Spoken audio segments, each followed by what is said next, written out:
একদম তুমি যেভাবে বলেছিলা অ্যাকুরেট সেম ভাবে করেছিলাম মা তরকারিটা। তোমার মা বাবারা সবাই খেয়েছিল?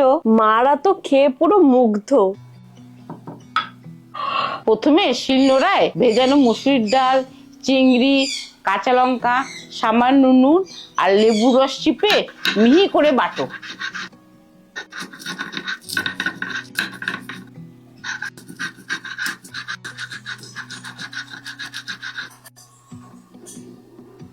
এবার আদা, কাঁচা লঙ্কা, শুকনো লঙ্কা, পোস্ত, সাদা তিল আর সামান্য জল দিয়ে সেটাও বেটে রাখো।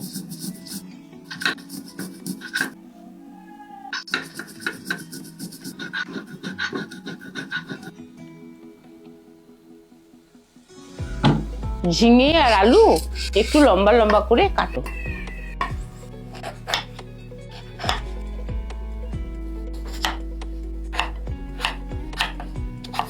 কড়াই বসিয়ে সর্ষের তেল গরম করো।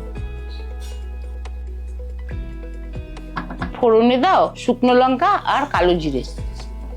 প্রথমে টুকরো আলুগুলো ছেড়ে অল্প নুন দিয়ে ঢেকে 5 মিনিট মতো ভাজো।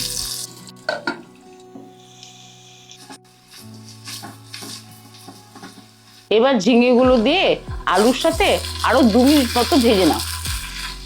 সবগুলো ভালো মতো ভাজা হয়ে ঝিঙে নরম হয়ে আসলে বাটা মশলা, নুন আর অল্প মিষ্টি দিয়ে কষো।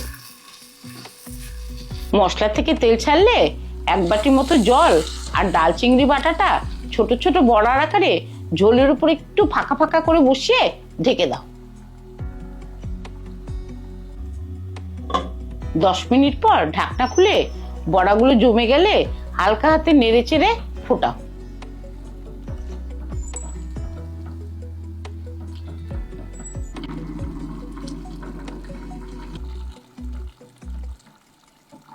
ব্যাস, এবার ঝোলটা একটু ঘন হলে ওপর দিয়ে কাঁচা লঙ্কা আর ঘি ছড়িয়ে নামাও।